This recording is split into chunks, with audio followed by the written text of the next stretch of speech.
On the 6th of May 2024, Uganda National Roads Authority (UNRA) announced changes in traffic flow at the Karuma Bridge crossing following identified bridge defects that needed urgent intervention. As a result, lorries, trailers, trucks and buses from Kampala to Gulu and West Nile were diverted to use Luwero, Kafu, Masindi Para, going through Murchison Falls National Park to connect to their various destinations. This government directive to divert traffic through the park has led to an influx of heavy vehicles, putting wildlife and conservation efforts. We are in Murchison Falls Conservation Area, just half a kilometer to the bridge at the information office. We have a checkpoint here for UA to check and reduce the speed of the vehicles to make sure that they enter the bridge at a slow speed.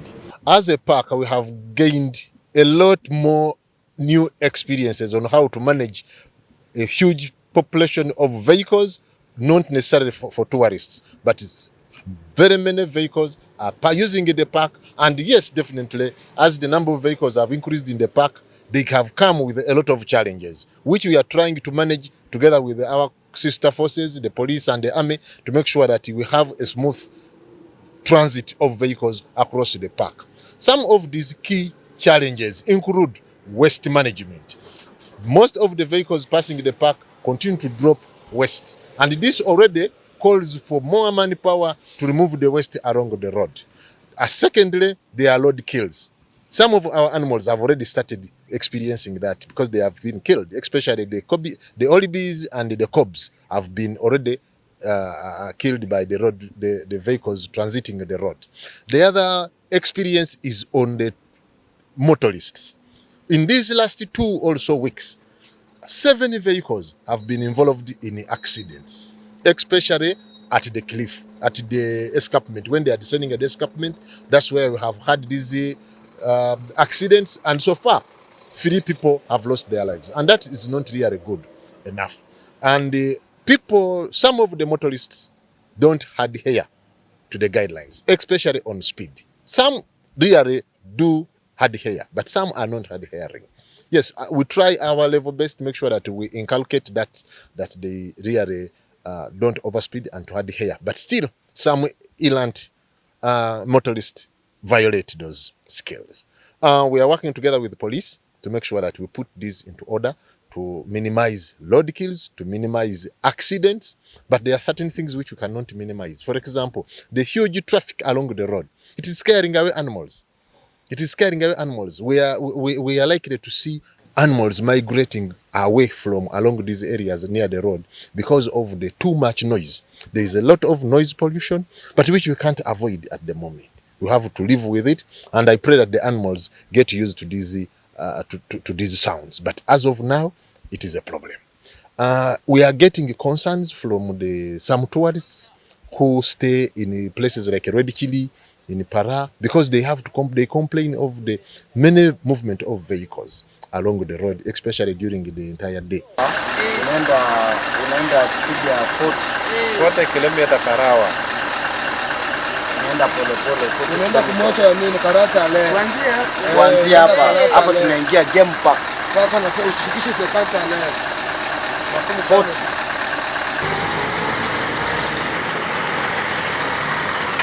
My name is Gary Jubei. I'm the manager at Red Chili Rest Camp in Murchison Falls. We offer accommodation and we do game drives. We offer trips up to the falls, Murchison Falls, and we do offer also boat trips on the River Nile to go see the falls. We're facing a couple of challenges. One of them is litter. The people on the buses just seem to throw all their litter down, and so the side of the road is becoming congested with plastic and non-biodegradable products, which the animals like baboons, because it smells nice, they'll eat it and then they'll have medical problems after that. Another challenge we have is some of them are speeding, and so it is a threat to the animals on the road. Although UA Wildlife are doing an amazing job, they try to do speed traps and they do road checks and everything. They're really doing a good job. But because of the volume of all their vehicles, I think they're battling to keep up. But they are doing an amazing job. With what resources they do have, they're doing a very good job of policing it and trying to get everybody to stick to the rules of the park. But I really would like the bridge to be fixed so these vehicles stop coming to the park, because it is detrimental to the tourism here, because people do come to Uganda and to come on safari to stay in the wild. And we have our guests that travel all the way from around the world, and they get here and there's like a huge highway running through the park. So it ruins the experience for them. They don't feel like they're getting a truly wild experience because of all the buses and trucks that they have to navigate through just to get to the park. We've had questions. They are also saying then, how come are we coming to a park and it's more like a freeway here? So we do explain that there is a problem and the traffic has been diverted temporarily, as I hope it's only very temporary, so we can get back to normal operations. I'd like to just to see a bit more maybe police presence by the gates, and just advising the vehicles to stick to the speed limit. If they do have to come in here, just to stick to the speed limit and don't litter, and just obey the rules of the UA lay down. Because UA lay those rules down for a reason, for the well-being and the welfare of the animals. So they've got all our tourists and all the camps' interests at heart. So if the people just stuck to those rules, for now, I think that we would be okay. But as long as it's a temporary solution, if we have this for long term, especially during the peak season, we're going to see a reduction in tourism. Despite rules and guidelines that were put in place by Uganda Wildlife Authority, trucks and bus drivers are violating them with impunity, causing harm to wildlife and the environment. Several trucks, buses and passengers have been overspeeding, littering rubbish, hooting, unauthorized stoppages, knocking animals and getting mechanical breakdowns in the middle of the park, among others. Don't reach very late or very early, because they are timing. The time they have given you, if you reach there, they will take. Meaning you have overspeeded or you have stopped on the way, so you continue the process. The speed monitors send us alerts that there are some vehicle, this number, please check on it. That's why when now you encounter our speed monitors along the road, the human speed monitors along the road, they have already got an alert from the alarm. So if you reach them also and you are still moving very fast, that's why they will stop you. And they will immediately send a signal to the checkpoints for you to be handled. You have seen it, my officers checking those papers. We write on it the time of entry and the expected minimum time of exit. But still you find some errant drivers overthrowing that and driving very fast across the park. Our staff are informing them, but however, we shall not give up. We shall continue to inform them. Possibly even we are going to come up with big leaflets or to hand over sheets for them to know that driving in the park is supposed to follow ABCD. Mechanical breakdowns, we encourage the operators or the drivers of these trucks to expedite the maintenance of the vehicles. And we have started also communicating the same at the nearest checkpoints, that when you feel that your vehicle is really mechanically unfit, you better park it near the checkpoints for easy protection of you and your merchandise. Because if you just moved across the park and you get a mechanical problem, we don't know what will happen to you.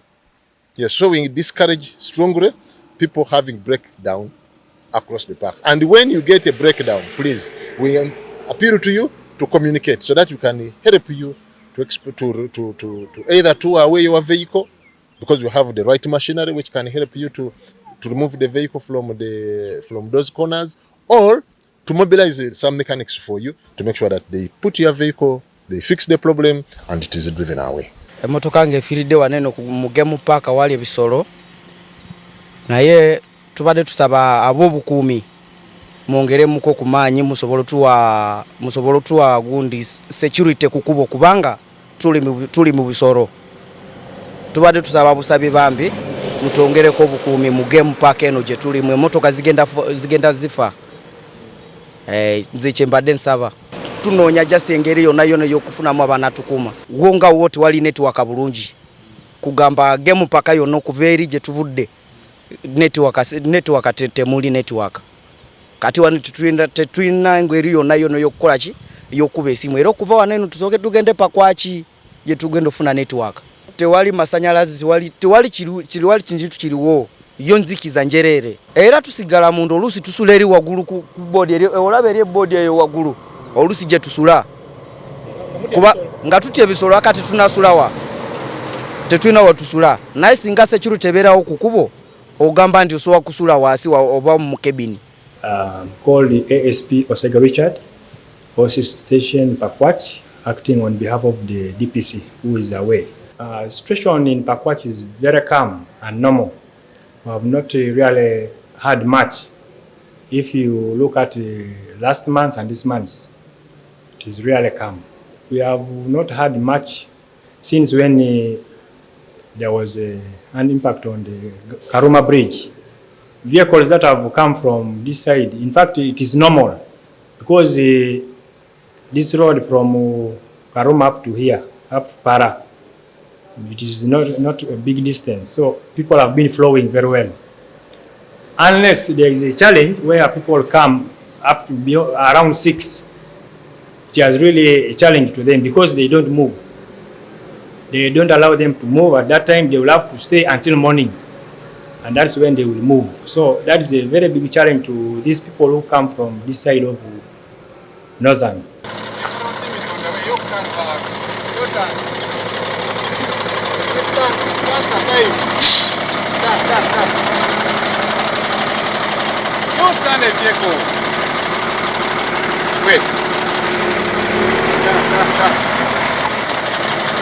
We don't extend our security there because they also have the security. Unless there is a challenge of accidents and other crime that are happening there, that means they will need our support. That's what we can all do. We are collaborating very well in terms of if there is poaching, killing of animals, they call us and we are, after arresting the perpetrators, we go and get them and bring them to police.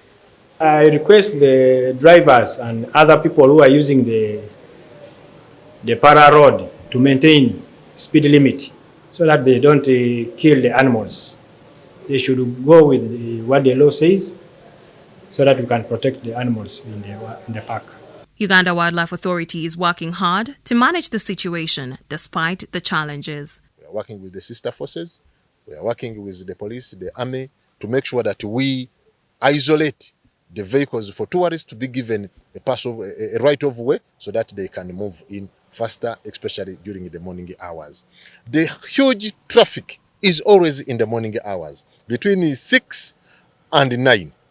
By 10, 11, the road is clear. But during those early hours, it is a problem.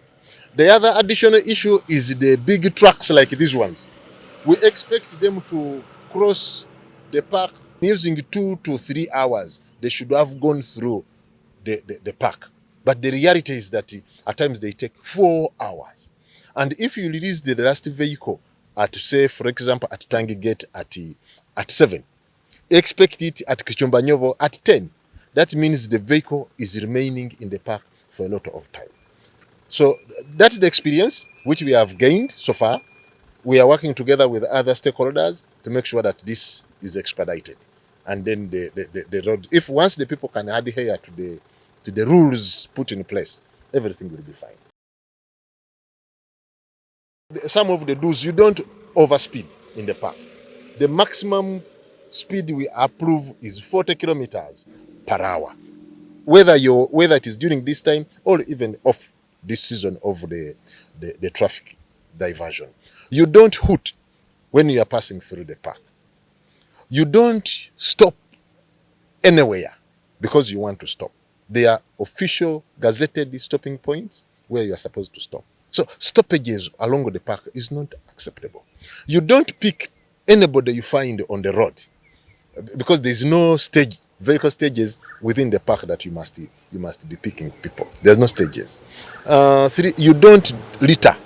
Don't litter your waste. Keep your waste in the vehicle, and if you want, you can drop this litter at gazetted places across the park. We have like 3 or 4 areas along the road where you can put the waste. So you must enter the park when you have paid. Those are normal realities. And as the regulation is, Only those permitted vehicles, the big trucks, are the ones which we say are not supposed to pay. But the rest of the small cars are supposed to pay. Additionally, we don't allow you to transit the park with the domestic animals. No cows are allowed to cross the park. No birds, chicken, poultry. No, we don't allow them to pass the park. And also other products like timber, we don't accept it to pass through the park. And charcoal, we don't allow them to pass through the park. Those are some of the issues that we don't allow to be used while you are using this road. The hundreds of passengers have made our health facilities unbearable, because these facilities were specifically designed for visitors who know how to use them, but most of our citizens are yet to know how to use these facilities. They are just in the learning process. So they spoil them, they misuse them a lot. But it is a huge cost on us as UWA to make sure that we continuously, routinely maintain these, improve on the health. But the health facilities have been misused, or they are overused by the huge traffic. On the perspective of conservation, tourism, and being a Uganda, I have to be clear about these trucks that has come deliberately after the closure of Karuma Bridge. It's uncalled for. It's not good at all. We are not happy that this happened, but well, situation must be managed. Like a ranger, I understand the concepts of conservation. Personally, I'm just from the field, that is bush camping, and I'm actually going there. But on my way to the bush campsite, I witnessed an elephant getting so sensitive to the heavy trucks that are now channeled from Karuma Road to Para Pakwach Road. So some animals are really sensitive to noise, vibrations, like elephants. The truck came with those, the size of the truck, the weight of the truck would scare an elephant. And I think, to me, that is already a negative impact when it comes to the wildlife perspective. Animals are running away. Those trying to cross from grazing areas to drinking points or to safer grounds where they sleep, away from predators, can't make those movement patterns the way they have been making them before the heavy trucks. So movement patterns have changed. Animals can get scared of heavy trucks, moreover with colors and the size of the cars. Because if you look at tourism vehicles, some are green, some are brown. They are literally nature blending. So those that have different colors, it be by the covers of the trucks, it be by the colors of the front parts of the cars, even the size, the height. Some trucks are really over, say 4 meters. And most of the cars like Land Cruiser, Super Custom are below 3 meters. So the height, the colors are scaring animals. But like a Ugandan, I understand business must run. Well, we are proud to have tourism as one of the revenue earner sector for the nation, but still there are other sectors that must run. Trade must run, agriculture must run. So materials or different products must come from Kampala, either from Dubai or wherever, and access the upcountry like Arua. So, like a range, I'm trying to explain to visitors the circumstance which has come. As we enter the peak season, our feel as UWA is to make sure that the lane, all vehicles maintain one single lane, all the huge trucks. Then the additional vehicles, any tourist vehicle is given right of way so that it can access the park. So once you can manage that, and our colleagues, the truck drivers and the bus drivers adhere to a single lane, we shall manage this very well. And that is where we are heading. Yes, we have had another thought of advising some trucks to use Hoima Road so that they enter the park through Bugongo Gate. Also, we are still investigating that possibility to minimize heavy traffic at Kichumbanyobo Gate. Together also at Tangi. My name is Alex Olivir. I'm from South Africa, the southern part of South Africa. I'm in the tourist industry there. I've got hotel and restaurants, and then I also help in Zimbabwe with restaurants and hotels. I love this park. It's been an amazing experience. We camped at the Delta last night with our Ranger Silver. It was probably one of the best experiences I've had in the bush, and I've been a lot in the bush. I must say, I think the falls is even better than Victoria Falls. It's really, you get so close to it, so it's very intimate. It's a really beautiful experience. From a tourism perspective, I would love more people to come here and experiences. I think there's so much potential here. The amount of animals we saw yesterday was even more than like the Kruger National Park in South Africa. Like, I saw more animals here in 20 minutes than I did there in maybe one day, you know. So yeah, all good, just all good here. It was very easy to come into Uganda. Kampala was easy. Traveling up here was very easy.